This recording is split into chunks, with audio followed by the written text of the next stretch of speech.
lobos cruéis, que não perdoarão ao rebanho, e que dentre vós mesmos se levantarão homens que falarão coisas perversas, para atraírem os discípulos após si. Portanto, vigiai, lembrando-vos de que, durante 3 anos, não cessei noite e dia, de admoestar com lágrimas a cada um de vós. Agora em 1 Timóteo, capítulo 3, versículo 1 a 13.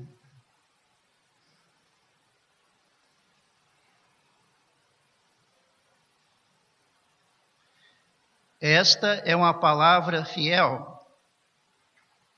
Se alguém deseja o episcopado, excelente obra deseja. Convém, pois, que o bispo seja irrepreensível, marido de uma mulher, vigilante, sóbrio, honesto, hospitaleiro, apto para ensinar, não dado ao vinho, não espancador, não cobiçoso de torpe ganância, mas moderado, não contencioso, não avarento, que governe bem a sua própria casa, tendo seus filhos em sujeição, com toda a modéstia. Porque se alguém não sabe governar a sua própria casa, terá cuidado da igreja de Deus? Não neófito, para que, ensoberbecendo-se, não caia na condenação do diabo. Convém também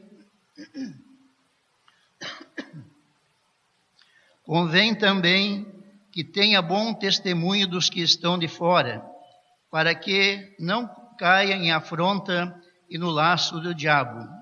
Da mesma sorte, os diáconos sejam honestos, não de língua dobre, não dados a muito vinho, não cobiçosos de torpe ganância, guardando o mistério da fé em uma pura consciência.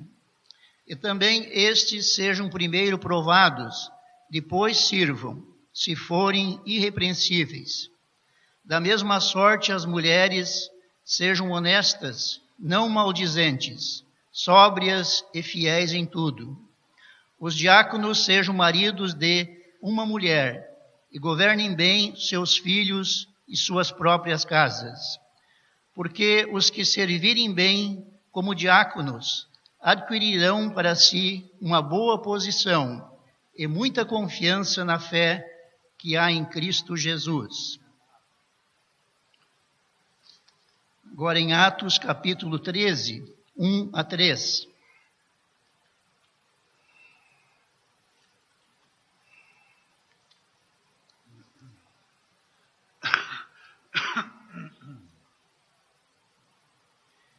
E na igreja que está em Antioquia, havia alguns profetas e doutores, a saber, Barnabé e Simeão, chamado Níger, e Lúcio Cirineu, e Manaém, que fora criado com Herodes, o tetrarca, e Saulo.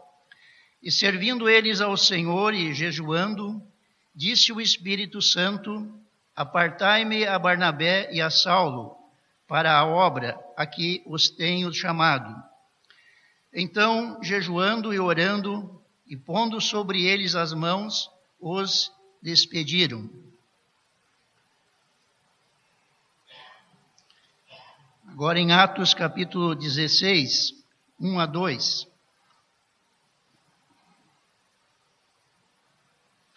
E chegou a Derbe e Listra, e eis que estava ali um certo discípulo por nome Timóteo, filho de uma judia que era crente, mas de pai grego, do qual davam um bom testemunho os irmãos que estavam em Listra e em Icônio.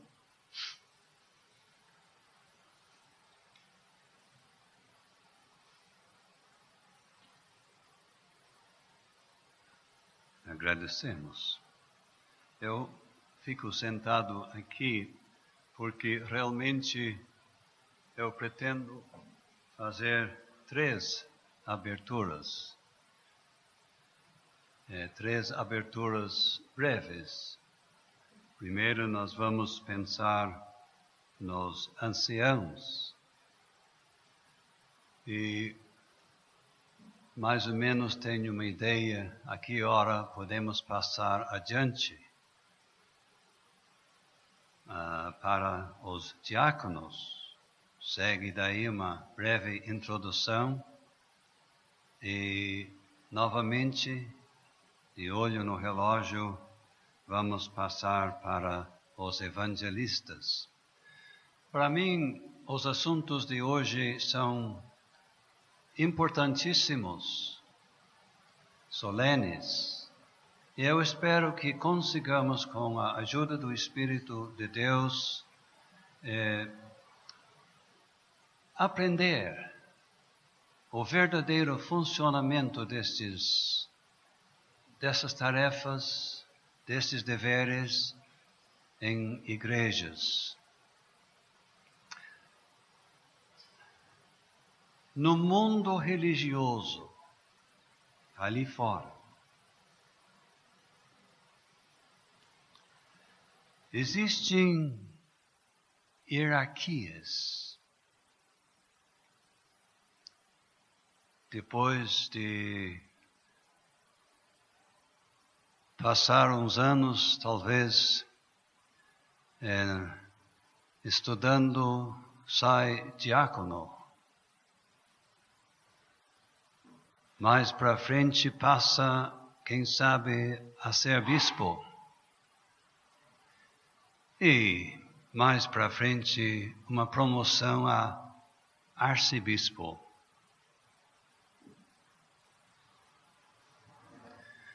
A palavra de Deus nos orienta de uma maneira totalmente diferente. Totalmente diferente. Espero que não haja aqui um irmão que se tem por diácono e ele diz, mas estou louco para passar para ancião.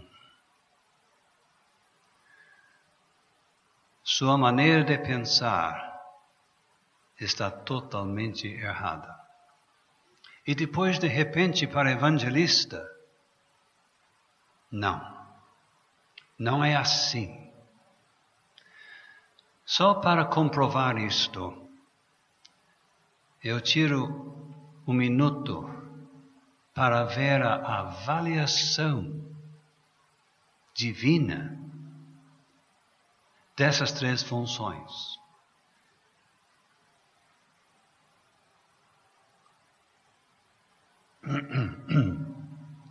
O diácono,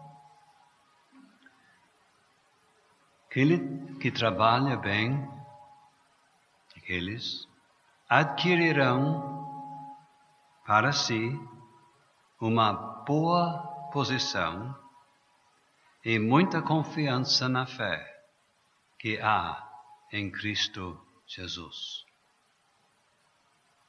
Que recomendação. O ancião, quando aparecer o sumo pastor, alcançareis a incorruptível coroa de glória. Pode haver algo melhor? O evangelista, o grande evangelista Paulo diz, qual é a nossa esperança, o gozo, o coroa de glória? Porventura, não o sois vós, também diante de nosso Senhor Jesus Cristo, em sua vinda. Então, desempenhando qualquer uma dessas funções, se torna privilegiadíssimo, honrado aos olhos de Deus.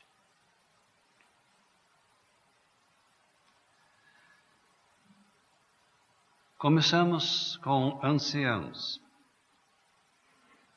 E o que vamos dizer agora?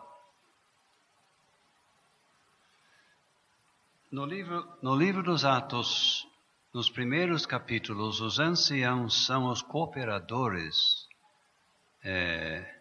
dos sacerdotes na sua oposição contra a pregação do Evangelho. Passando para capítulo 11, nós encontramos anciãos e apóstolos. Em capítulo 20, acabamos de ler que Paulo chamou os anciãos de Éfeso para se encontrarem com ele à distância. Já vemos o modelo bíblico. O grupo de anciãos era conhecido como grupo. Ninguém acompanhou que não fosse do corpo de anciãos. Um grupo conhecido. A partir de capítulo 11, versículo 30, 6 vezes os apóstolos e os anciãos. 6 vezes os apóstolos e os anciãos. Os anciãos ficaram perto dos apóstolos. Então não ia faltar boa orientação. Nós não temos apóstolos hoje. Sugiro que os anciãos encostam mesmo na palavra de Deus. Os apóstolos teriam ajudado em dificuldades. Hoje temos, e eles têm, a palavra de Deus.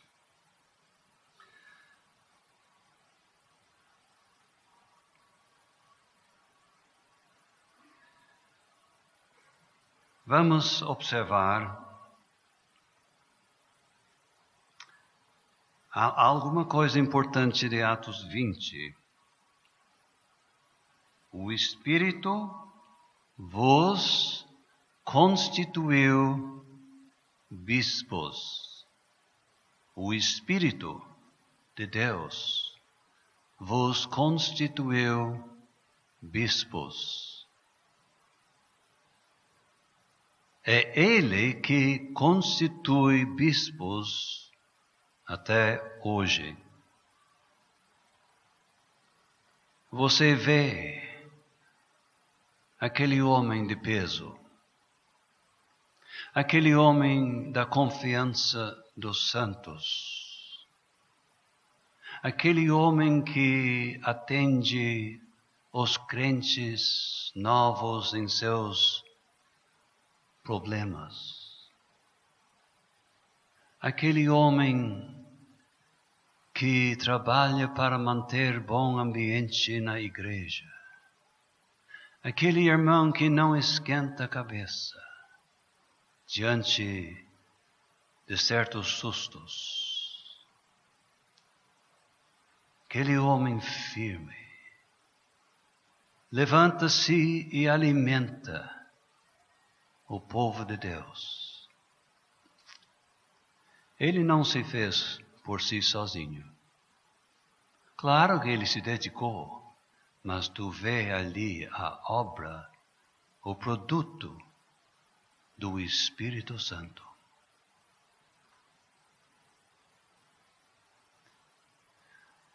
Pesquisando um pouco, se é preciso, vai compreender aquele homem é o que é, porque se sacrificou. A igreja era a sua prioridade. O povo de Deus.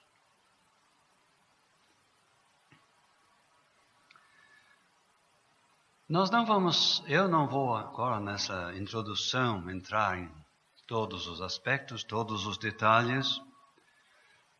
Disse o apóstolo Paulo: olhai por vós, e por todo o rebanho. Um trabalho de reparar. Olhai por vós. Isso é importante, né? Olhando pelos outros, não pode se esquecer de si mesmo. Um tropeço do ancião tem repercussões, podem ser irreversíveis. Olhai por vós e por todo o rebanho. Dê atenção. É o ministério de reparar. Escolhi uma palavra bem conhecida de todos. Reparar. Como é que está aquele lá? Aquela senhora está com problema. A gente percebe. Ministério de reparar o rebanho. Depois ele diz, insiste que apacentardes a igreja de Deus. O ministério de alimentar. Ele maneja a palavra de Deus de uma forma que saiba servir a porção certa para os crentes. Ele conhece a palavra de Deus. E ele consegue selecionar uma passagem adequada para o grande problema daquele irmão, ou daquela irmã, ou daquele jovem, porque jovens crentes têm muitos problemas até amadurecer, e aí podem aumentar mais ainda. Um trabalho, um ministério, eu prefiro a palavra trabalho, de reparar, trabalho de alimentar. Diz o apóstolo, olha, entrarão no meio de vós lobos cruéis, e até dentro de vós mesmos se levantarão homens que falarão coisas perversas.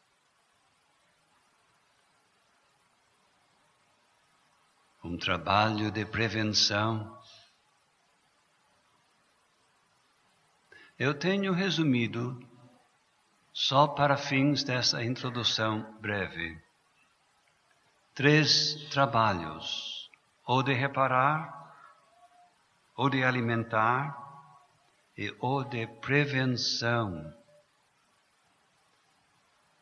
É importante que o ancião prevê. Dali pode surgir um problema para a igreja, que pode ver à distância vem vindo um problema. Os crentes em geral são como ovelhas, bem contentes, mas ele procura agir para que aquele problema que está ameaçando não chegue. Um trabalho de prevenção.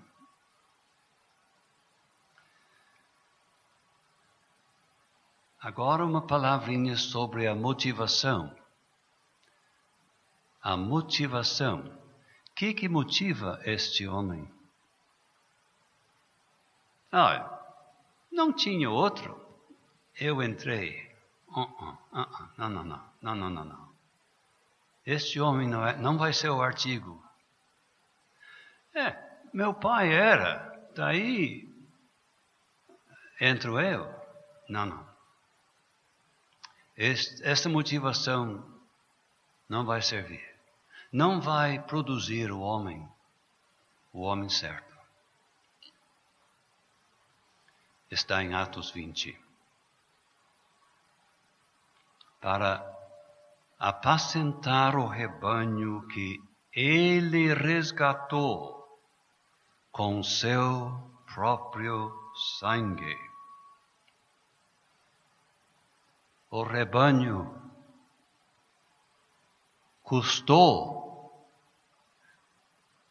um preço infinito e altíssimo. É do mais elevado valor a Deus, ao Senhor Jesus Cristo. Não importa ser pequeno o rebanho. Não há nada no universo que custasse tanto para Deus como o rebanho. Pelo seu poder, Ele criou o universo. Pelo sangue do seu Filho, veio a existir este rebanho. Que incentivo! Que incentivo!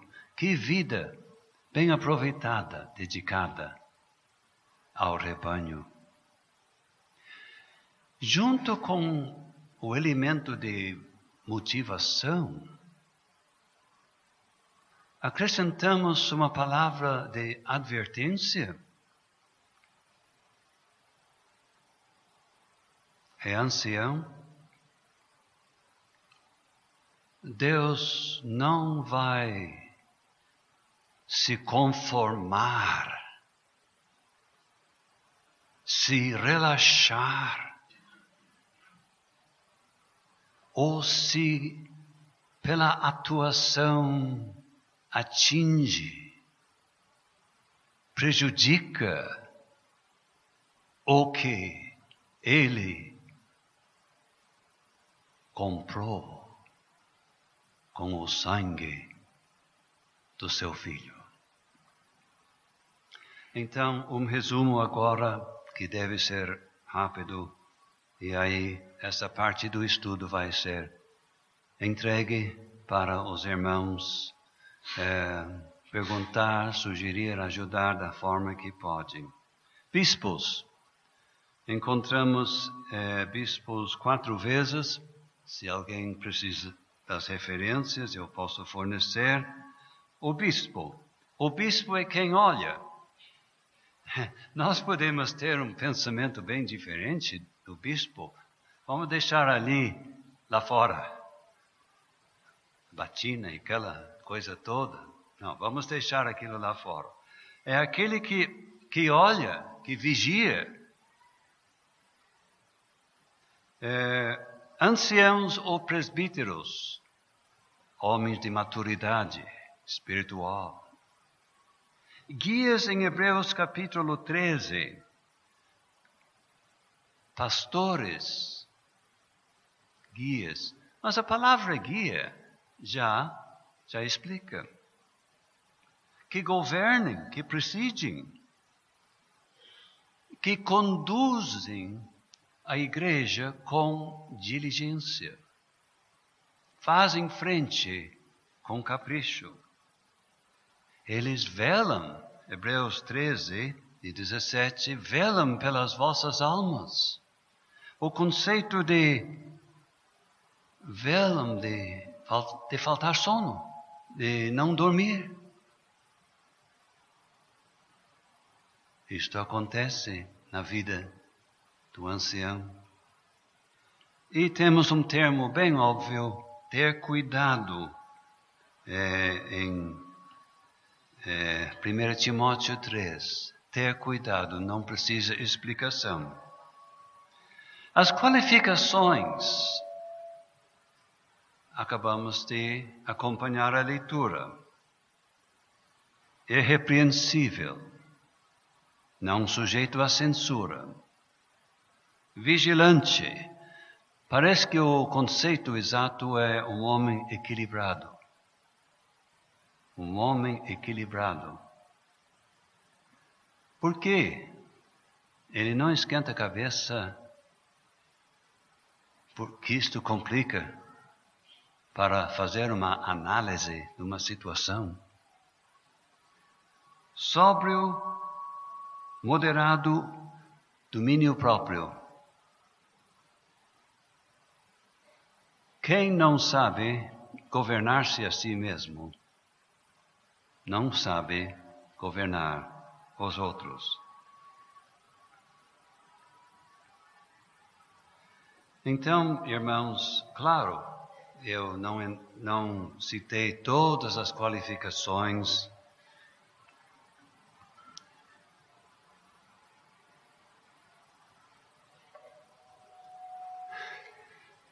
Eu, com tudo, já estou atrasado. Vamos fazer o possível. E só vou pedir que, quando eu disser, está na hora de nós passar para os diáconos, que me deixem passar para os diáconos. Eu não esperava prolongar tanto essa introdução. Irmãos, está aberto. Eu não posso dizer, vamos conversar sobre isso, sobre aquilo, sobre aquele outro. Eu não posso fazer isto, porque o assunto é amplo. Dentro do assunto dos anciãos, contribuições, perguntas, especialmente as contribuições. A palavra é dos irmãos. Pode nos explicar o que significa a palavra bispo? Sim. O bispo é aquele que repara. O que quer dizer a palavra?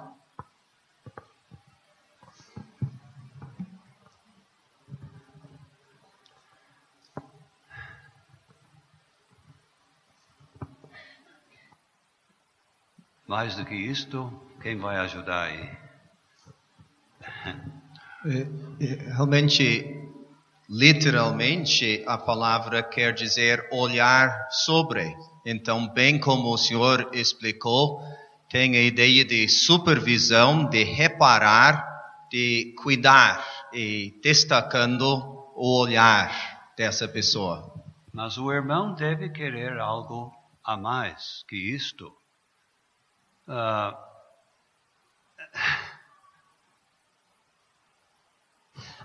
palavra bispo, sabemos, não é uma palavra, não é português, mas traduzida em português quer dizer supervisor ou superintendente. Então, se destaca o serviço dos bispos. Bispo e diácono, bispo e ancião se referem às mesmas pessoas. Exatamente. Chama atenção ao serviço que fazem. Outro, a pessoa não é ancião, é uma pessoa de experiência, é uma pessoa que não é novato. Muito bem. Eu acho que nosso irmão deseja tirar o sabor religioso que cerca essa palavra bispo. E com razão, não tem aquele conceito que existe, que tem no mundo religioso. Temos a palavra presbítero. É outra palavra com sabor religioso, né? Pois é, mas a palavra presbítero, traduzida em português, quer dizer ancião. Exatamente, um homem maduro. Talvez é importante entender isto. É importante mesmo. Os conceitos do mundo religioso são outros, baseados em tradições antiguíssimas, mas não bíblicas. São Tomás, posso perguntar, por que temos qualificações específicas para tais homens? Porque olhando na lista, são coisas desejáveis para cada crente. Então, por que temos essas qualificações? Os crentes em geral devem ter a maioria dessas qualificações. O ancião é obrigado a ter. Sim, e eu estava pensando no lugar que estes homens têm, a responsabilidade que têm. Realmente a sua responsabilidade exige o respeito e confiança do povo de Deus. Então, tem que ter essas qualificações. Também, nós encontramos aquela frase, dos que estão de fora. E eu creio que temos essas qualificações por causa do fato que o mundo está olhando. E também nós lemos do laço do diabo. E tais homens vão ser o alvo do ataque do inimigo.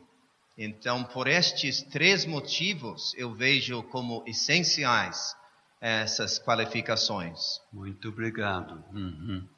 É só Deus em comunhão com Deus, que estes irmãos conseguem se manter firmes no trabalho. Seu Tomás, quanto às palavras ainda e estes homens, é interessante notar, versículo 17, mandou chamar os anciãos da igreja. E no versículo 28, as mesmas pessoas, os mesmos homens, vos constituiu bispos. Então são as mesmas pessoas, chamadas de anciãos, versículo 17, e bispos, no versículo 28. Bispos, anciãos, guias, que governam. E há palavras, como os irmãos estão comentando, a língua portuguesa tem palavras de diferentes origens. Ela é uma língua, acima de tudo, latina, de onde vem o italiano, etc. Então, a maior parte do português vem do latim, mas há palavras da língua grega, Sim. que foram aportuguesadas, como, por exemplo, bispo, presbítero. E isso cria uma certa dificuldade para nós. Aqueles que não estudam muito o grego, ou que não têm uma proximidade, acham estranhas essas palavras que não são de origem latina, como, por exemplo, presbítero, bispo, etc. Mas vamos nos acostumando, né? Seu Luiz? Não? Seu João? Sobre o levantar destes homens, seu Tomás. Pois não. Atos 20, o Senhor já salientou o fato que o Espírito Santo constitui certos homens como bispos, anciãos. E um ato divino, um ato soberano. 2 Coríntios 8, 16, Deus pôs a mesma solicitude que Paulo tinha pelos coríntios no coração de Tito. Solicitude quer dizer diligência, zelo, pressa. Então, estamos confirmando que é um ato soberano. Deus toma a iniciativa para constituir certos homens como bispos. Ao mesmo tempo, acredito que há o lado humano. Perfeito. 1 Timóteo 3, versículo 1, nós lemos: se alguém deseja, se alguém se estica. O episcopado, excelente obra, deseja, ele anela ardentemente. Isto é, vamos supor, um irmão 15, 20 anos salvo, se desperta, enxerga uma necessidade na sua igreja, de alguém para assumir as responsabilidades de cuidar do rebanho. esse irmão começa a aspirar, zelar, desejar, se esticar para assumir esse papel. Ele começa a desempenhar as funções do ancião. E ele continua, até enfim ele é reconhecido como ancião. Mas acredito, amado Seu Tomás, que o ancião, mesmo sendo reconhecido como ancião na igreja, e que faz o trabalho muito, muito bem, ele continua se esticando para desempenhar o seu papel melhor ainda. Isso é muito importante. O único comentário a mais que eu faço, espero que todos estejam me ouvindo. Nosso irmão falou em um crente com 12 a 15 anos de experiência. Temos irmãos com 30 e poucos anos que já têm 12 a 15 anos de experiência. Não esquecem disto. Seu Tomás, exatamente foi esta área de 15, 20 anos que eu queria ajuda. Eu noto na primeira viagem missionária, Paulo estabeleceu igrejas. Mas em Atos capítulo 14, e versículo 22 e 23, voltando para Jerusalém, passou pelas mesmas igrejas e, havendo-lhes por comum consentimento eleito anciãos em cada igreja, orando com jejuns, os encomendaram ao Senhor em quem haviam crido. 15, 20 anos não era. Quem sabe nem 2 anos. Então, seu João. Obviamente, numa igreja nova, a obra do Espírito Santo foi desenvolvida rapidamente, mais do que normal. Mas, meus irmãos, já enfrentamos isto no Rio Grande do Sul, várias vezes. Uma igreja nova, quem sabe o meu irmão recém-salvo, mas já começa a crescer. E logo conquista a confiança dos irmãos e já dá para ver os sinais desta obra do Espírito Santo levantando tal para o lugar de ancião. Vamos ver o seu James. Quem sabe falar em número de anos não nos ajuda muito. O senhor vai concordar que é a qualidade da experiência que o irmão tem. Não podemos medir isso em termos de anos, porque muitas vezes, lamentavelmente, é possível ver um crente de 20 anos salvo que tem pouca experiência, pouco peso espiritual.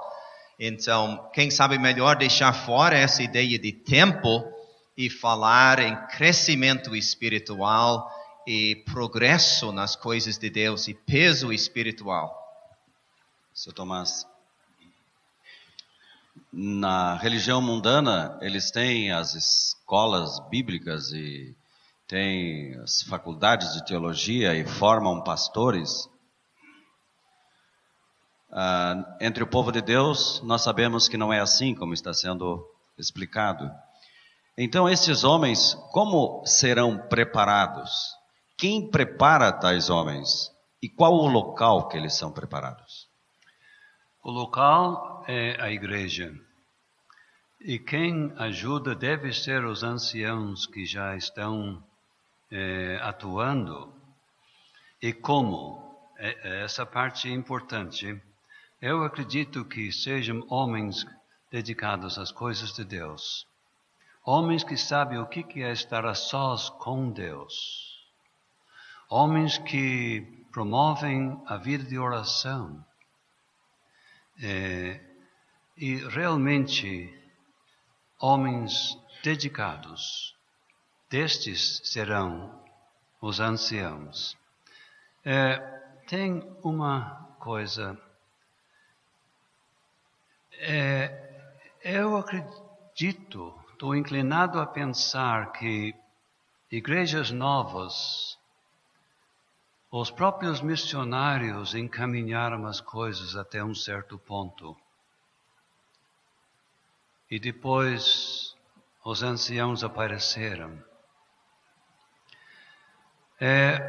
Um irmão bem pertinho de mim, não preciso dizer o nome, conversando sobre a entrega da liderança aos irmãos que já estão aí na igreja. Ele disse: mas tu tem que ver para quem tu vai entregar. Isso é importante. Mas antes, talvez o missionário de experiência, claro, o ideal é que ele se afaste e possa dar atenção a outros lugares, mas melhor isto do que alguém assumir que não tem as mínimas condições, ou alguns assumir que não tem as mínimas condições. Se alguém quer comentar mais, eu creio que o assunto aqui é um assunto quase em pauta. Eu noto que o apóstolo Pedro chama a si mesmo de ancião. Ele era evangelista. Então, as duas funções encaixam. Eu não vejo problema num servo de Deus que viu uma obra estabelecida por um tempo, pelo menos. Exato.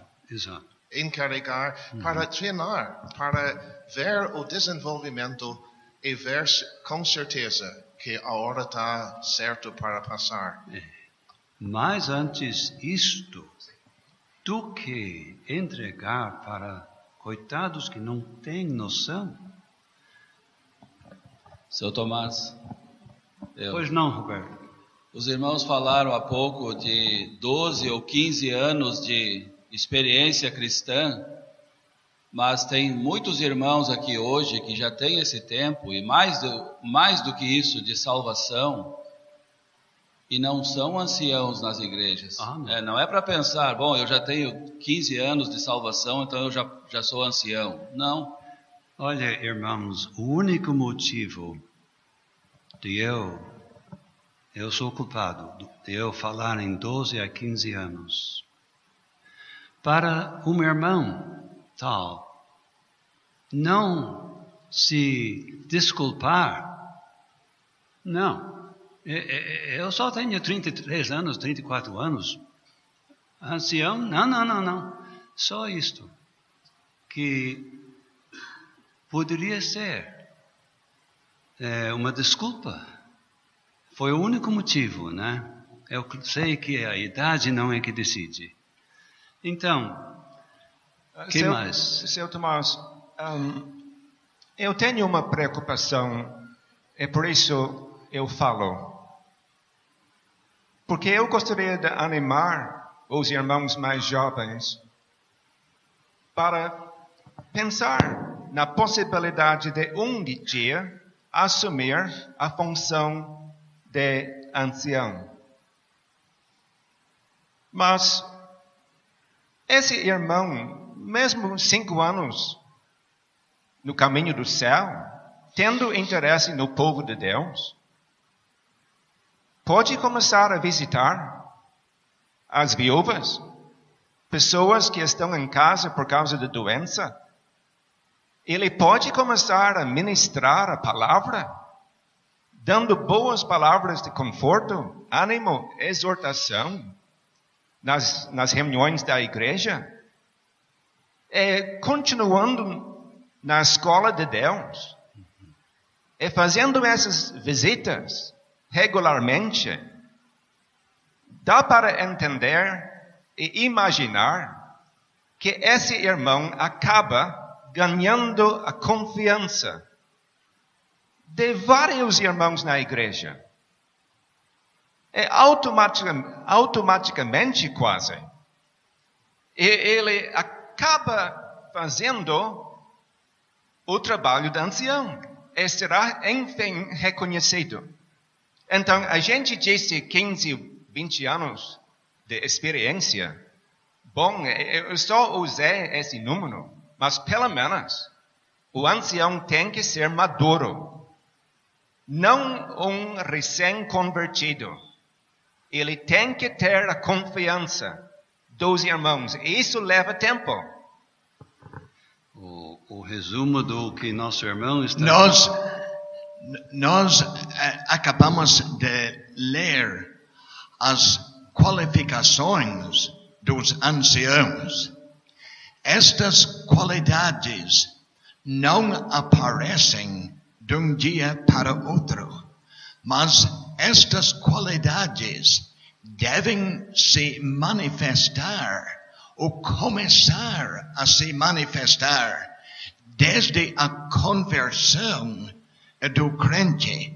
E o jovem crente, começando a manifestar estas qualidades espirituais que a palavra de Deus exige, então, com o tempo, e pode não levar muito tempo, mas o importante é verificar as qualidades espirituais do irmão.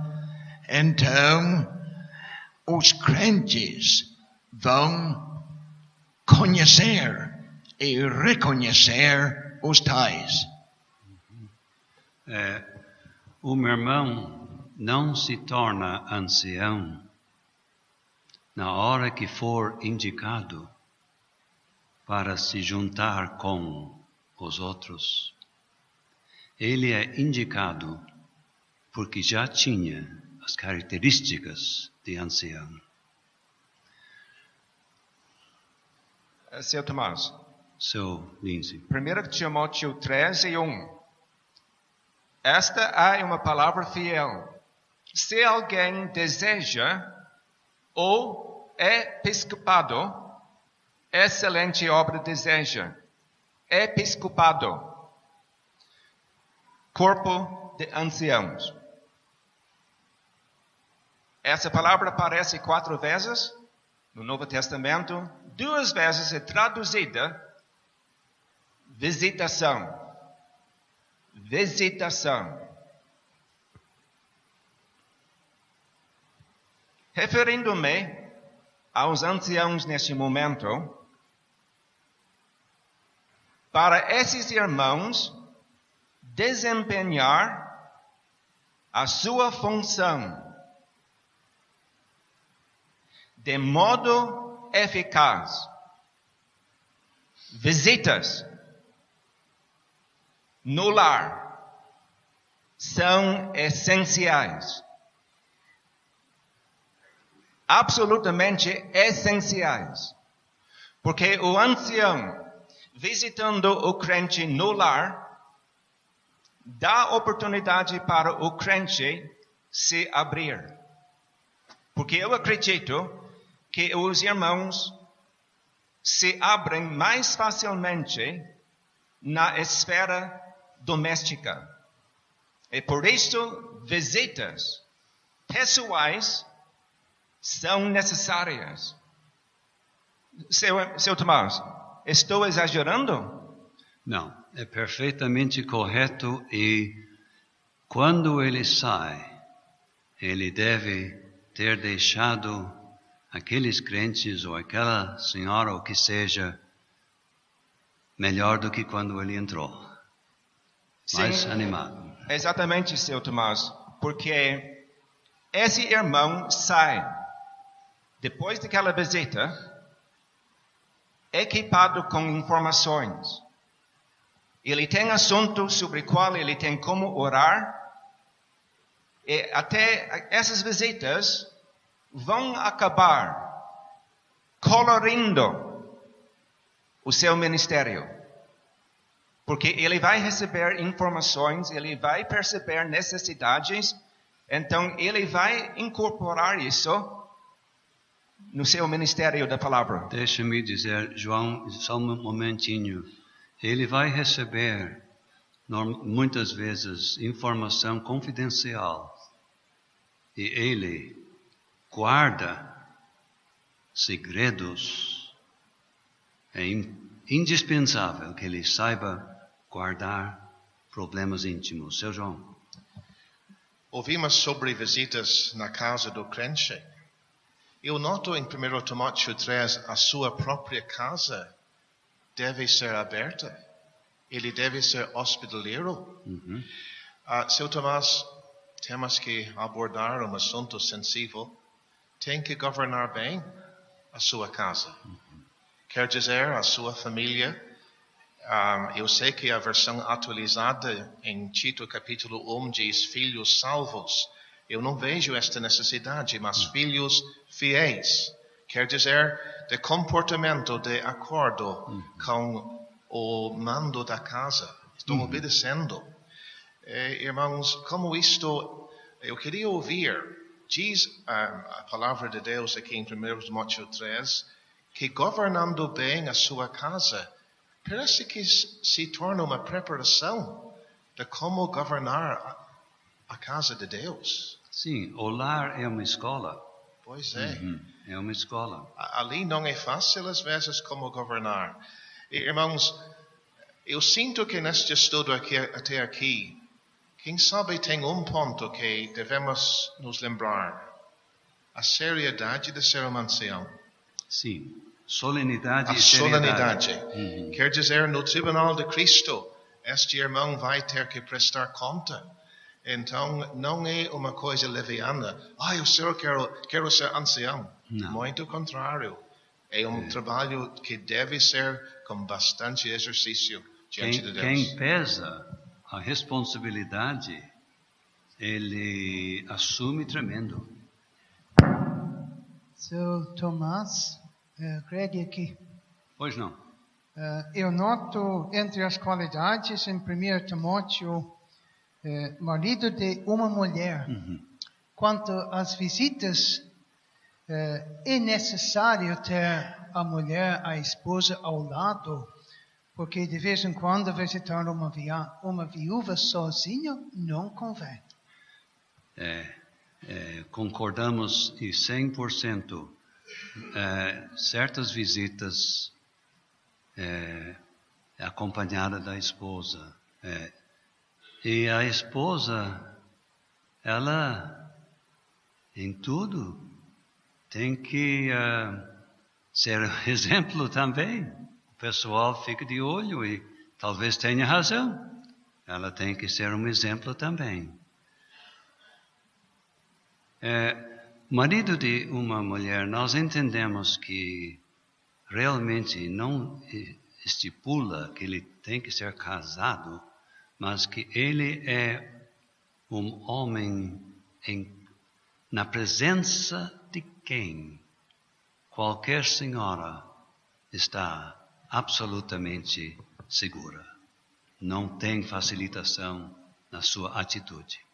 Seu Tomás, pois não. Aqui. Sobre a sua casa, nós vivemos hoje num mundo que se corrompe muito em nosso redor. Na área conjugal, um irmão que quer cuidar da igreja de Deus, ele precisa manter a pureza no seu lar. Filhos ajuntados, filhas ajuntadas, até, seu Tomás, em receber visitas de parentes, seria certo, entre aspas, um casal não casado ser recebido na casa do crente e pousar ali e ficar à vontade dentro da casa? Como um irmão vai aceitar isso dentro da sua casa e vai cuidar da igreja de Deus depois? Visita não digo, mas pouso. Só em condições aceitáveis. Pouso não. Eu conheço irmãos que nem permitiram seu filho ou filha nessas condições pousar, a não ser em condições aceitáveis. Seu Tomás, se nota que nas igrejas Parece que é resumido, né? O número de anciãos. Tem falta, né? Tem uma grande falta. Mas não existe um número especificado. Quanto mais, Não. melhor. Exatamente. Então, irmãos, que tal os diáconos? Que tal os diáconos? Eu vou fazer questão de só introduzir o assunto. Os diáconos.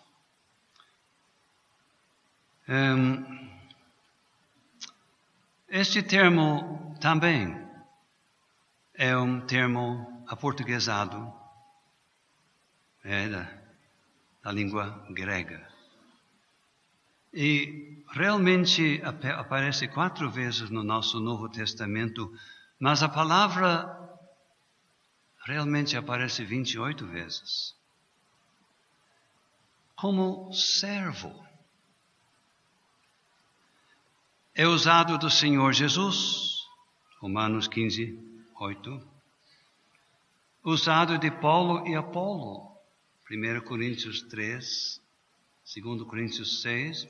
Usado dos magistrados, Romanos 13 e 4. Em Filipenses 1, bispos e diáconos.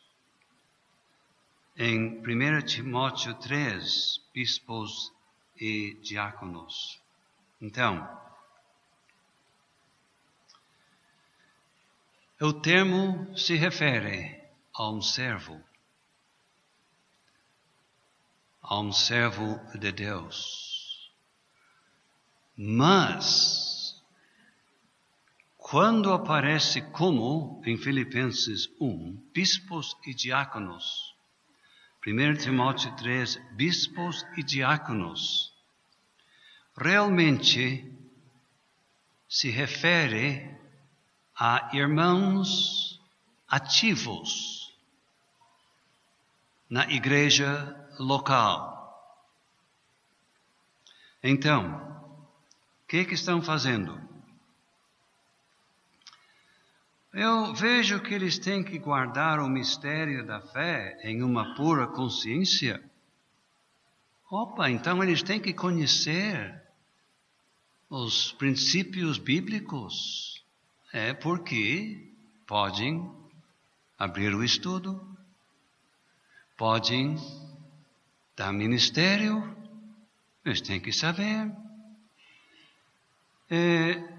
Nós vemos que, embora as finanças das igrejas estão nas mãos dos anciãos, no transporte, por exemplo, de dinheiro, Barnabé e Saulo cumpriram aquele serviço de diácono. Então eles podem atuar na área das finanças, em cooperação com os anciãos. E as qualificações são praticamente as mesmas. Então, vamos ver o que os irmãos têm para dizer sobre este assunto. Eu posso fazer a seguinte observação. Paulo chamou o corpo de anciãos da igreja em Éfeso. Não temos o conceito de um grupo distinto daquele oficialismo nas igrejas neotestamentárias. Mas estão ali, trabalhando na esfera espiritual e material também, cuidando da porta. Um dos compromissos mais importantes. Porque o primeiro, a pessoa chega e depara com aquele que está cuidando da porta. É educado? É de mais? É de menos? A medida certa? deixa a pessoa à vontade, ou deixa a pessoa constrangida, evangeliza antes de entrar. Um homem, um irmão da porta, é um diácono, é um ministro, um servo, desempenhando um papel importantíssimo, irmãos. Seu Tomás, quero aproveitar isso sobre a porta. O irmão que fica na porta não deve ser um jovenzinho de 14, 15 anos, batizado há poucas semanas. Precisa ser um irmão de experiência, né? É relevante porque eu estou falando isso. Claro. Certas coisas acontecem em igrejas muito pequenas que não aconteceriam em igrejas maiores. Mas todos esperam que eu seja um irmão de peso. Não, vamos ter que cuidar com a idade, porque não é a idade que decide, mas é um irmão de peso. Um irmão de peso na porta, de testemunho bom. Quem sabe Atos capítulo 6 seria uma das primeiras passagens quanto às igrejas do Novo Testamento que vemos o papel do diácono. Concordo que não é um grupo oficial, mas lá tinha um grupo. Era uma necessidade especial que passaria. Exatamente. Mas é importante notar que eram homens de confiança total, eram homens que já tinham uma certa preparação para esta hora, mas também é importante notar, não era algo na área espiritual, mas sim material. Então, até o Senhor tem abordado a porta, a limpeza do salão, a obra material está incluído, certamente, mas também abrange as áreas espirituais, ministério, até pregação, acredito. Exato, eu concordo plenamente. Momentinho, James. Em Atos capítulo 6, versículo 4, nós lemos: mas nós perseveraremos na oração e no ministério da palavra. Atos 6 e 4, o ministério da palavra é serviço de diácono. Perfeito. Então, ambos, os 7 e os apóstolos, estavam exercendo o ministério de diácono. Seu James, entra porque me esqueci que eu ia dizer. Eu ia destacar isso de Atos capítulo 6, que nós vemos os dois lados. Ninguém é chamado diácono em Atos capítulo 16, não. Mas nós lemos 2 aspectos da obra de um servo, e eu acho muito melhor ficar com essa palavra que o Senhor usou, de servo. Então, servindo as mesas, serviço prático. E ministério da palavra, serviço espiritual.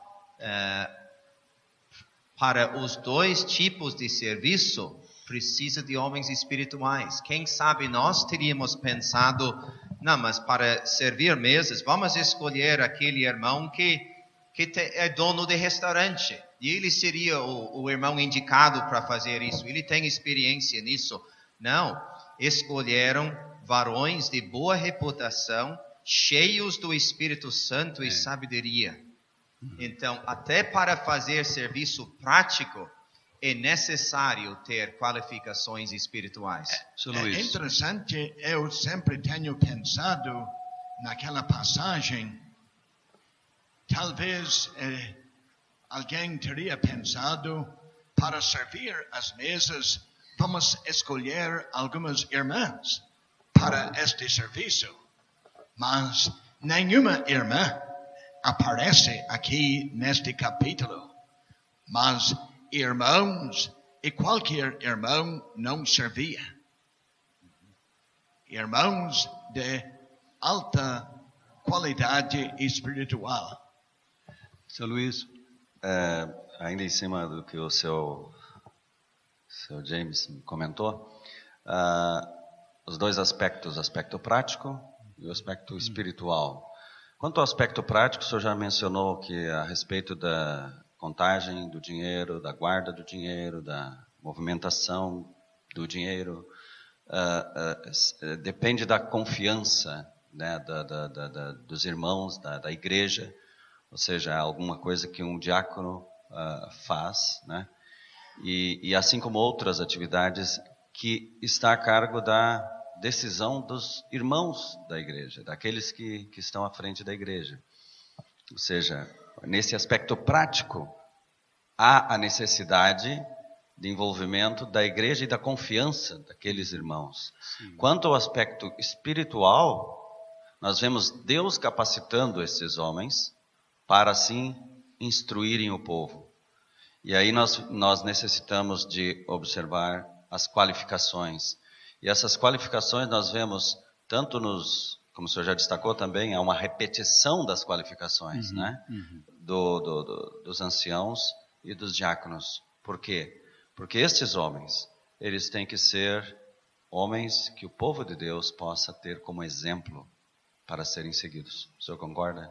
Plenamente. Eu queria uma vaguinha faz tempo, quando o nosso irmão, seu João, estava contribuindo para dizer que eu não acho bom criar muita divisão entre o trabalho espiritual e o trabalho material. Eu estava me lembrando da Febe em Filipos. Não. Romanos 16.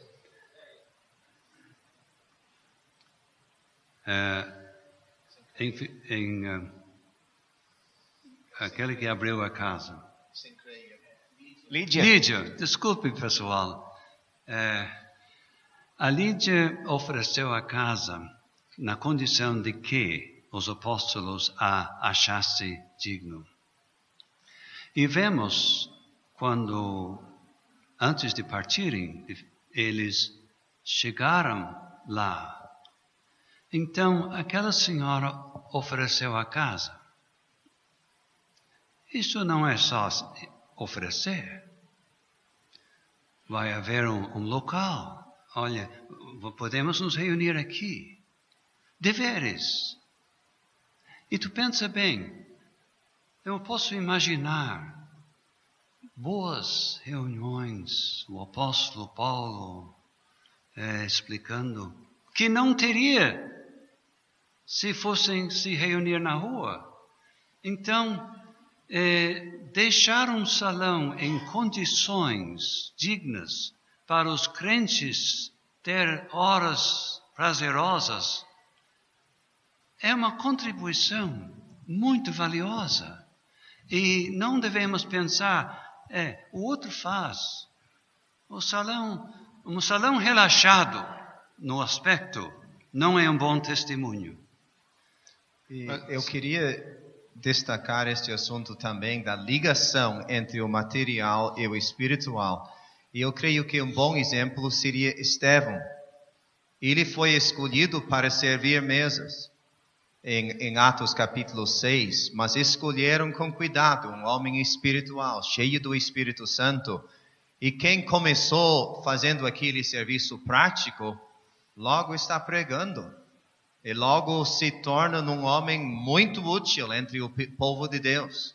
Ele era o mestre da palavra, um absoluto mestre. Como ele podia manejar o Antigo Testamento? Este exemplo ajuda o irmão jovem que um dia quer ser útil entre o povo de Deus. Pode começar até com coisas práticas entre o povo de Deus. E ganhar a confiança.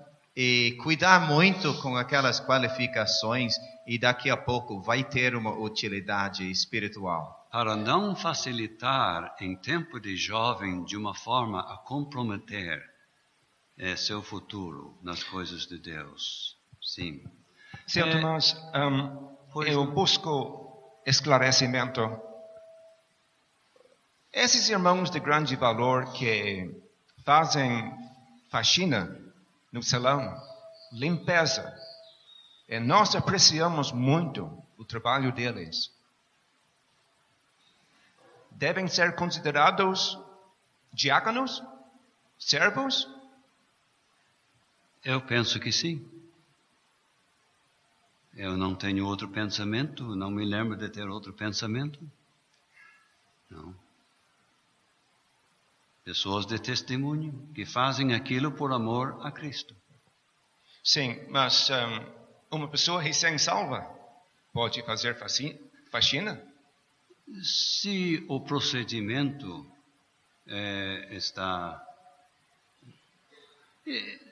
não tem regra.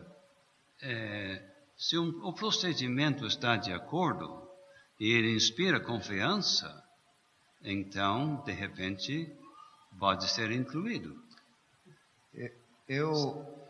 Quem sabe podemos dizer, eu concordo que é o serviço de um servo entre o povo de Deus.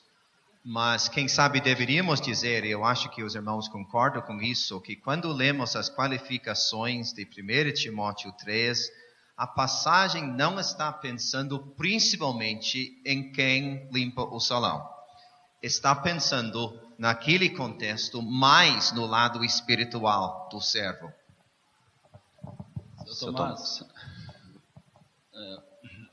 Pulei na frente? Desculpa. Não, pode falar. Bom, ele é da casa, ele cede. Uma palavra para as nossas irmãs. Aqui em 1 Timóteo 3, as mulheres são mencionadas.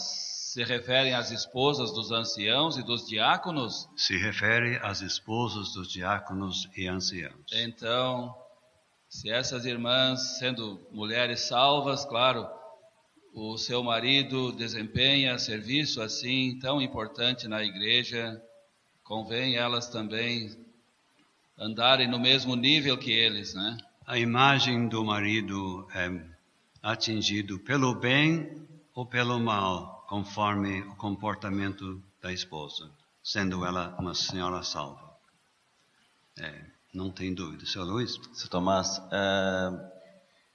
algumas igrejas podem apresentar alguma dificuldade para, digamos, fazer alguns serviços materiais. Talvez, como o seu Lindsay já falou, limpeza, coisa do gênero. Pode surgir na mente dos irmãos, bom, temos que contratar alguém para fazer esse trabalho. Uma empresa, quem sabe, uma empresa de serviço de limpeza ou alguma diarista. Qual a orientação que nós podemos ter neste aspecto? Eu estou vasculhando X anos.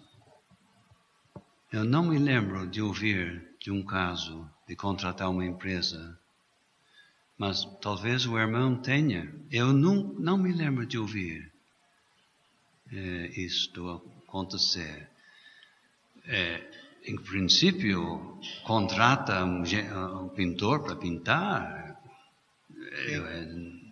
Pode ser uma coisa bem justificável, conforme certas situações. Não atinge nada, porque estão pagando.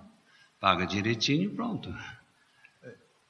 Voltando para a ligação entre o prático e o espiritual, para mim, um exemplo de uma igreja onde não tem nenhum membro disposto a ajudar a limpar o salão, sem receber pagamento, alguma coisa, já indica o estado espiritual daquela igreja, porque sempre tem uma ligação entre o prático e o espiritual. Sempre tem. Então, vendo uma igreja onde os irmãos fazem de boa vontade qualquer serviço prático e todo mundo está disposto a servir e às vezes quase tem demais disposto a operar e trabalhar entre o povo de Deus, é um bom sinal. E sim, pode saber que as coisas estão andando razoavelmente bem no sentido espiritual. Seu Tomás, posso voltar para este ponto das mulheres? É necessário ser a mulher do diácono? Porque eu noto que a palavra sua ou deles não está no texto. Então, E as mulheres. Romanos 16, nós temos Febe servindo. A palavra é diácona, desculpe, é diácona. No original. Eu não vejo necessidade de ser uma mulher casada para preencher aqui. Qualquer mulher que vai ajudar, não claramente na esfera espiritual, mas na esfera material. Pode ser incluído neste versículo. Desculpe apresentar isto, mas acredito que não podemos excluir o trabalho das nossas irmãs como serva na igreja. Como nós tiramos a conclusão que os diáconos aqui desempenharam na esfera espiritual, daí as mulheres,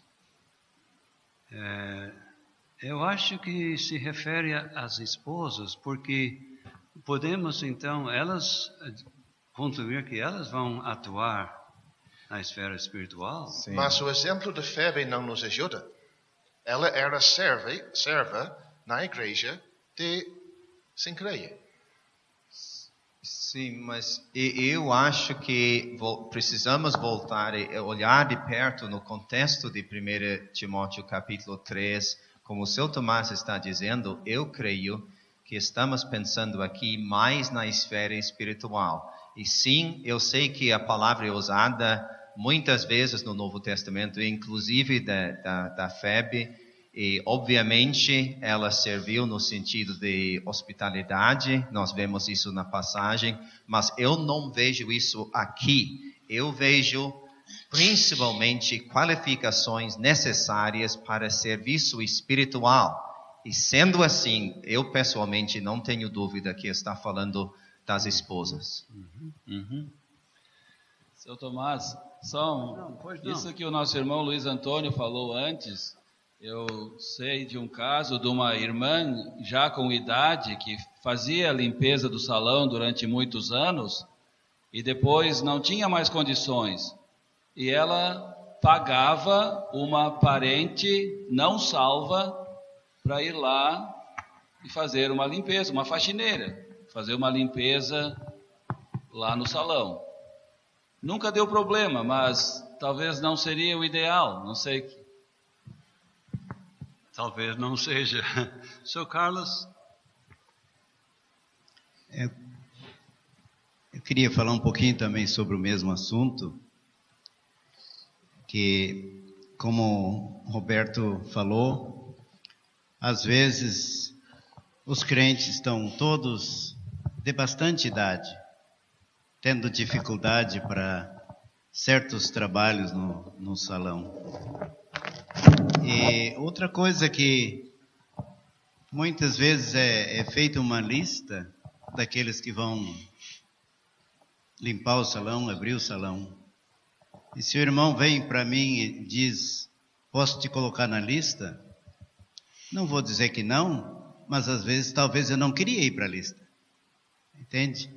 Então, parece que se contratasse uma empresa não seria errado, em vista das leis trabalhistas para contratar um diarista. Exato. Tem muitos detalhes atualmente para isso. Estes são assuntos que conversando se entende, né? Conversando se entende. Então, os irmãos gostariam de passar para o assunto que realmente merece esses 30 minutos que temos. Eu não sei se vai ser um estudo tão aceso como até aqui, mas eu não me lembro de ouvir esse assunto tratado em nível de conferência assim. Evangelistas. A primeira coisa que eu queria dizer, porque os irmãos estão esperando ouvir como um determinado irmão pode tomar o passo de servir a Deus publicamente como evangelista. Antes disto, chamo a atenção. Quando se salvaram em Tessalônica, eles espalharam o Evangelho em toda a Macedônia e a Caia, porque por vós soou a palavra do Senhor em todos os lugares. Estes irmãos simplesmente saíram. Vamos lá. Os que puderam pregar, pregava. Os outros iam de apoio. Exército de apoio. Em nosso século, levaríamos folhetos, cooperariam. Então, para isto, tu precisa condições para pregar ou acompanhar. Também vale muito. E um bom testemunho. Não precisa haver uma reunião toda especial para ver se tu pode ir lá para a Macedônia junto com os crentes sábado. Não. Qualquer irmão pode falar com o vizinho, pode convidar, apresentar o Evangelho. Uns apresentam melhor que os outros. Tendo dito isto, eu espero que esteja sendo claro. Vamos tratar do assunto bíblico de certos irmãos se dedicarem de uma maneira específica, especial, à pregação do Evangelho. Isto não quer dizer automaticamente que agora não pode mais trabalhar empregado, não é permitido. Não.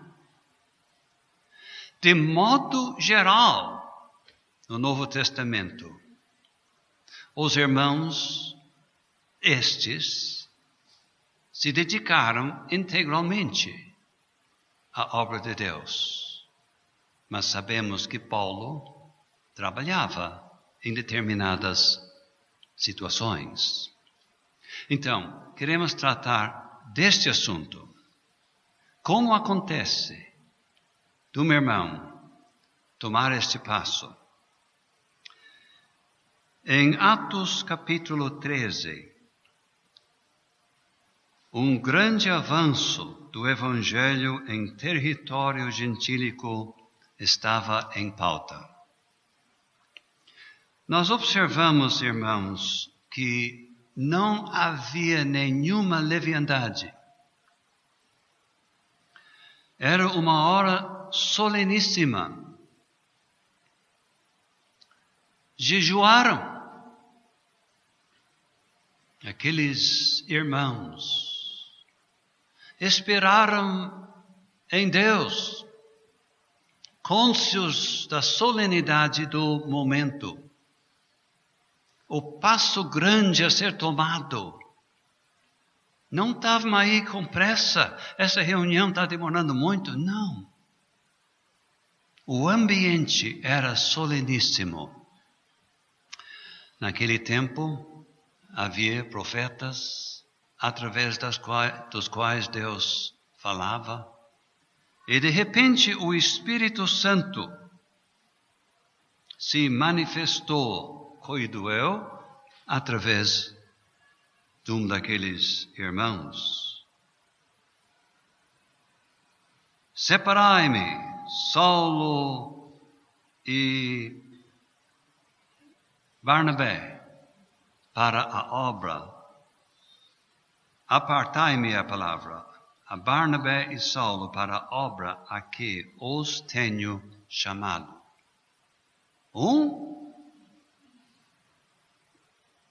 Uma chamada da parte do Espírito Santo.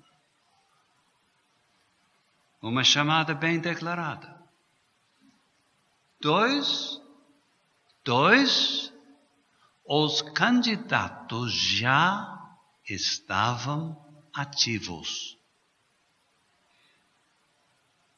O Espírito Santo não selecionou homens para começar a pregar a partir daquele dia. Homens já ativos. 3, os irmãos em Antioquia estavam de pleno acordo. Usaram de colocar as mãos, impor as mãos na cabeça. Ninguém precisa pensar que se eu pusesse as minhas mãos na cabeça do seu Luiz, eu ia transmitir algo a ele. Não. A imposição das mãos é dizer, nós estamos totalmente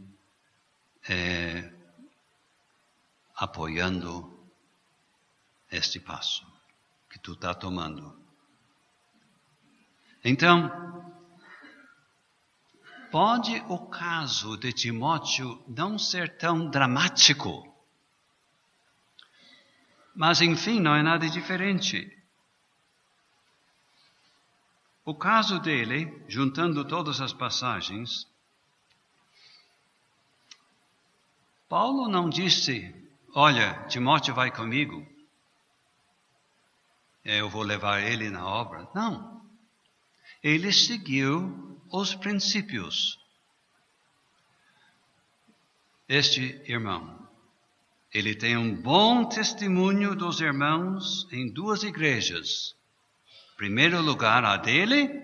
Segundo lugar, a outra pertinho.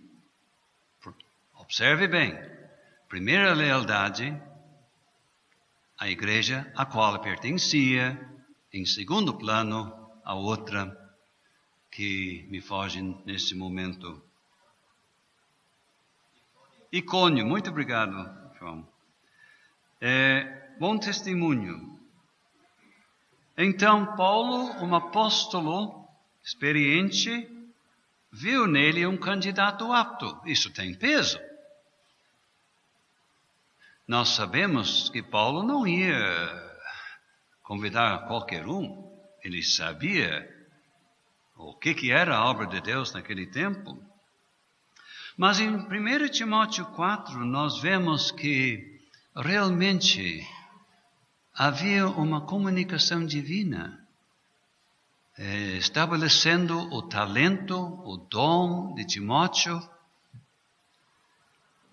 E Timóteo mesmo estava disposto. Então, resumindo, irmãos, o candidato já está trabalhando, servindo a Deus aceitavelmente. Há evidência de uma chamada divina. Há evidência. Os irmãos na sua igreja estão de pleno acordo. Não meio assim, de pleno acordo.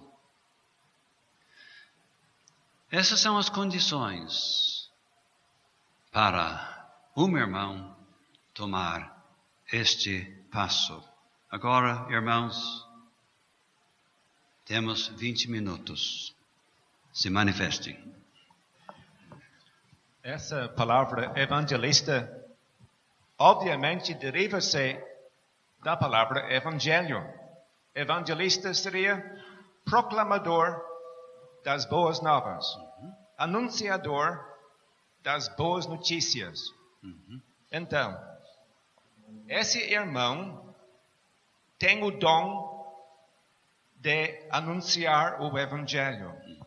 Tem coração, tem zelo, tem compaixão e tem bom testemunho. Mas para ser evangelista, eu acho, não precisa trabalhar de tempo integral.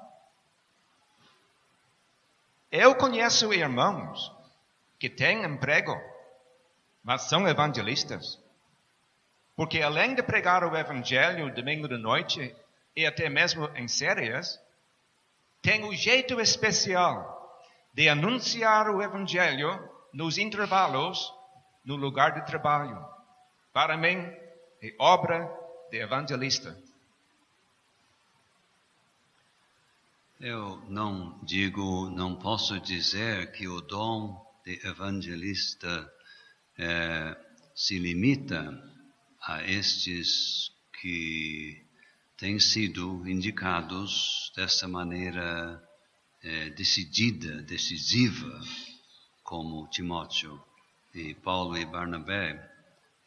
Não posso dizer isto, mas aqui temos algo específico.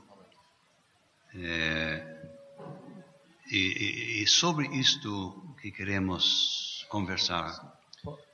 Mas valeu muito sua contribuição, é muito importante. Irmãos. Eu queria tocar em outro assunto ligado com isso em Atos capítulo 13. Para mim é interessante que o Espírito Santo não chamou Barnabé e Saulo no capítulo 11. Em capítulo 11, Barnabé foi para Antioquia, viu uma necessidade lá, ele foi buscar Saulo em Tarso, e os dois trabalharam por 1 ano inteiro naquela igreja, ensinando a palavra de Deus. Agora, nessas alturas, nós lemos de alguns profetas e doutores. Claro, temos Barnabé e Saulo, mas encontramos mais 3 nomes: Simeão, Lúcio e Manaém. Então, é interessante para mim o lado de crescimento espiritual necessário para liberar aqueles irmãos tão úteis para se dedicarem ao serviço de Deus.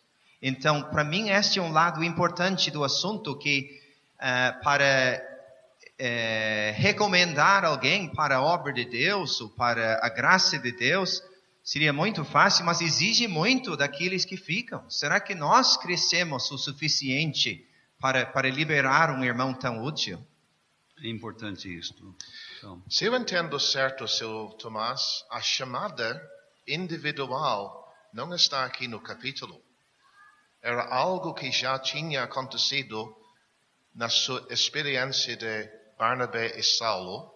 Mas o que temos aqui é o Espírito Santo falando com o conjunto de anciãos e profetas para recomendá-los. Parece que eles não comunicaram, nós não lemos isto. Olha, nós fomos chamados, agora é com vocês. Está vendo a diferença como eu estou vendo a passagem? O Espírito Santo diz, eu vos tenho chamado. Algo que já aconteceu individualmente. Então o exercício já começou antes desta chamada aqui.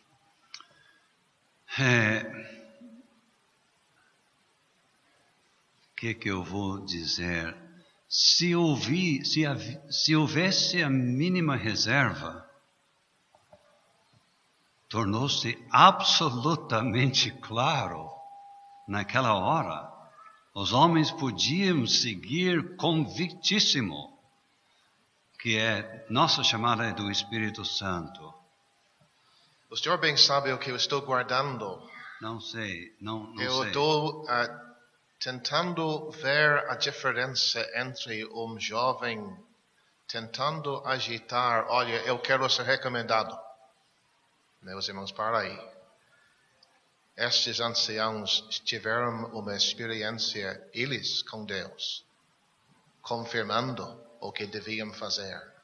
E Sr. João vai concordar que não devia ser uma surpresa.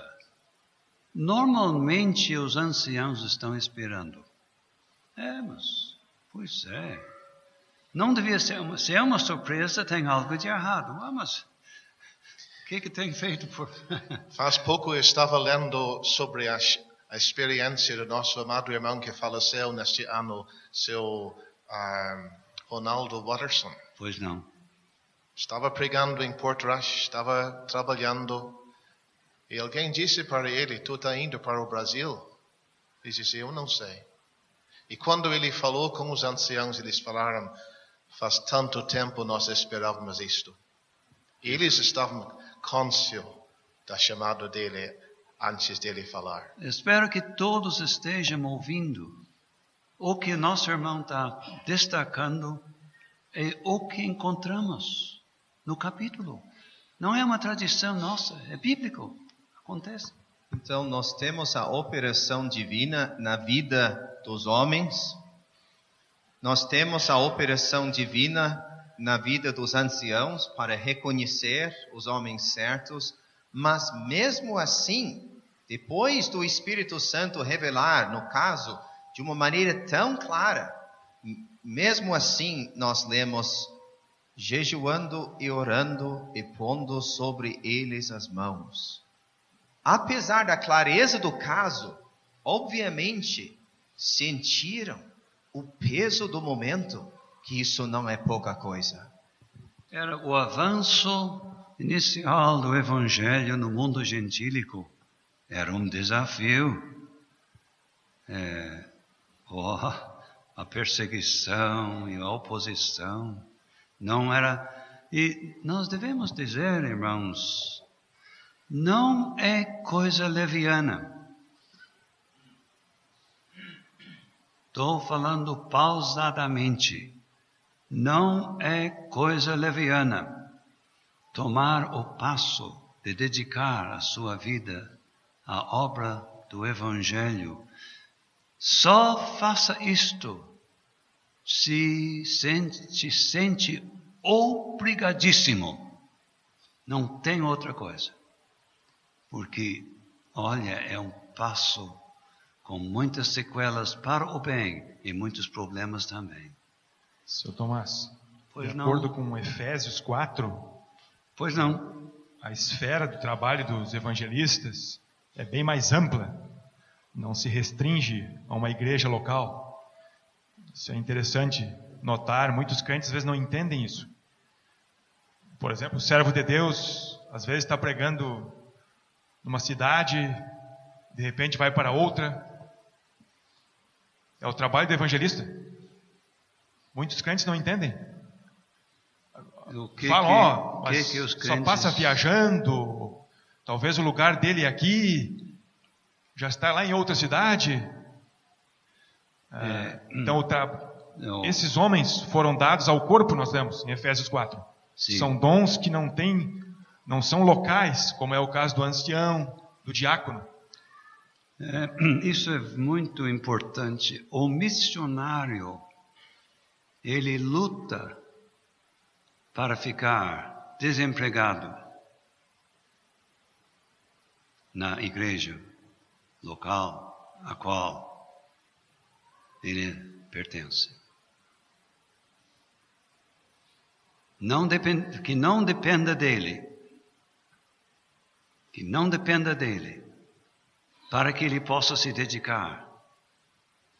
Mas a mais obras mais distantes. Então, se isto é um choque, tome o choque. Ele luta para ficar desempregado em casa. E às vezes ele luta sem muito sucesso. Seu Tomás, o senhor podia dizer alguma coisa sobre o relacionamento deste evangelista com a igreja,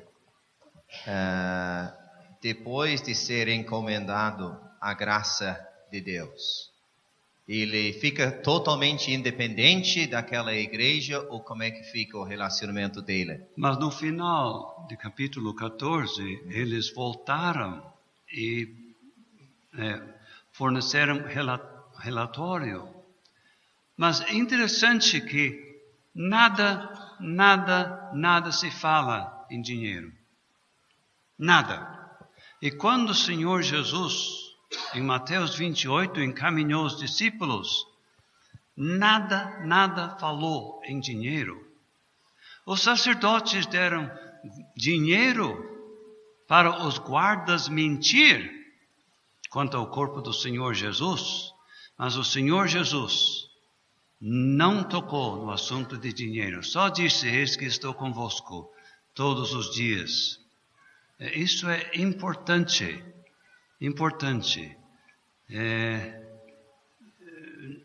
Interesses materiais para este tipo de homem,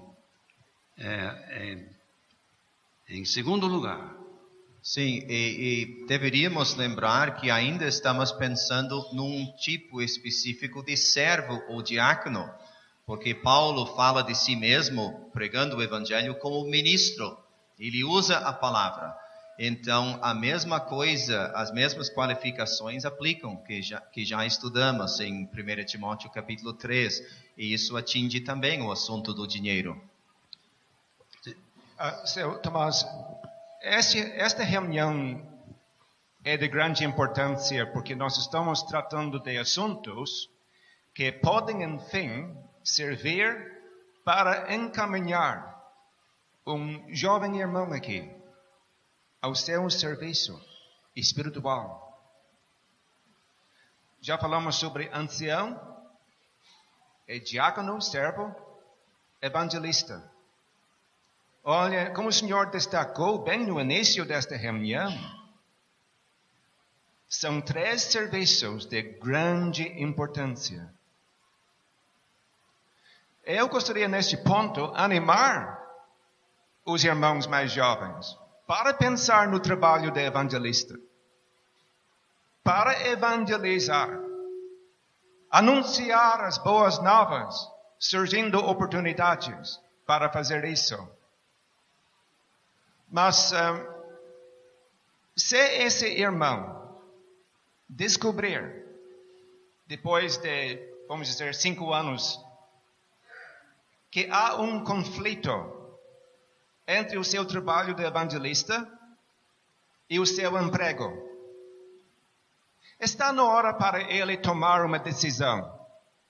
Ou o meu emprego, ou, quem sabe, entrar nesse serviço de evangelização de tempo integral, para continuar se desenvolver o seu dom de evangelista. Então, esse irmão, na presença de Deus, tem que tomar a sua decisão, sendo orientado por Deus. E nesta convicção que Deus está realmente guiando, ele entra em contato com os irmãos para ter a benção deles. Eu queria dizer uma coisa, eu sei que temos de terminar, mas eu tenho observado que Timóteo era um mancebo. Desculpe, estou me referindo a Saulo, ou Paulo, Atos 7, 58. Timóteo declaradamente era um mancebo. De modo geral,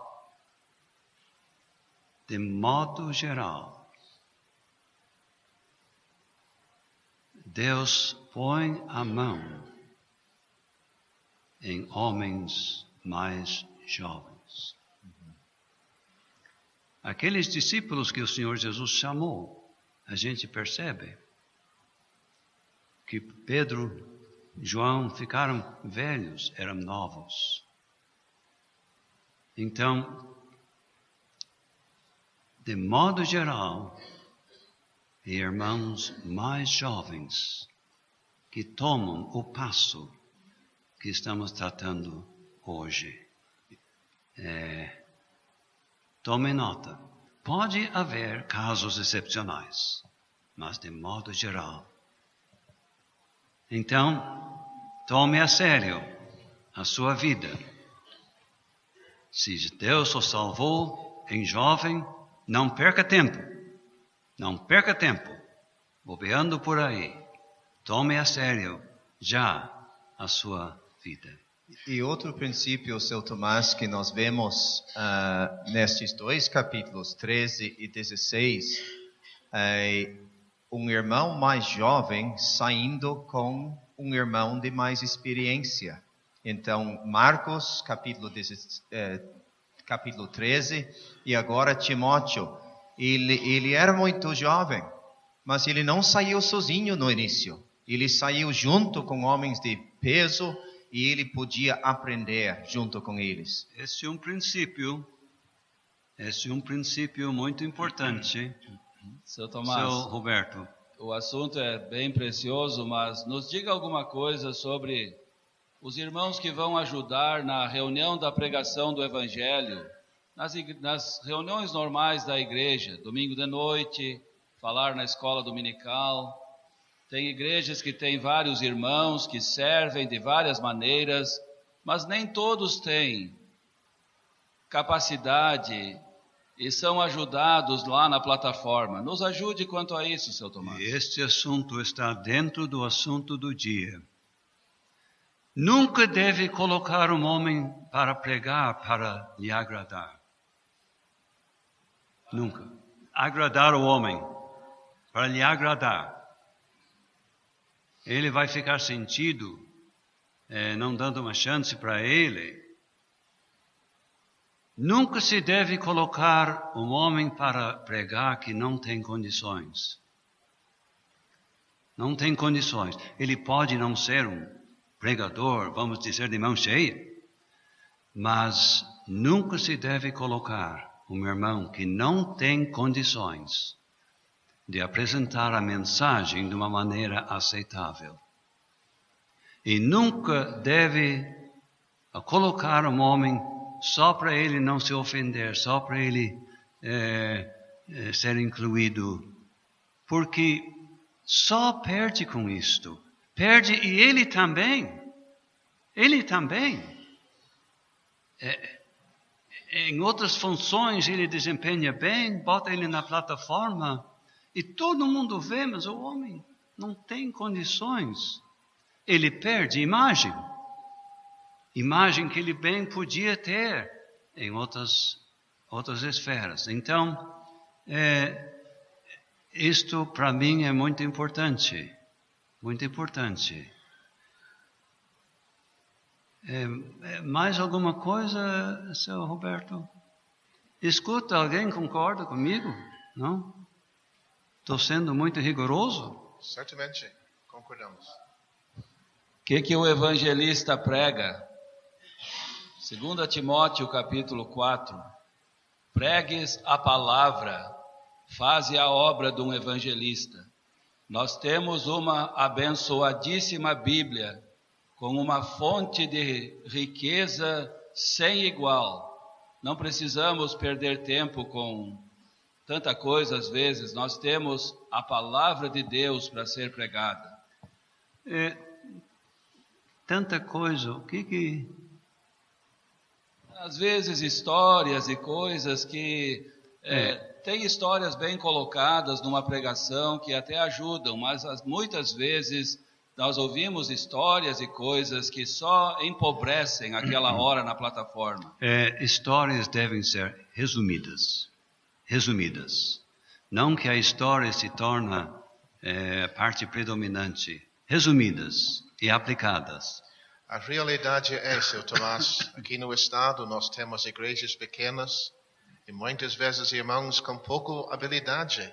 Nós não estamos dizendo que tais irmãos não podem preencher a situação atual.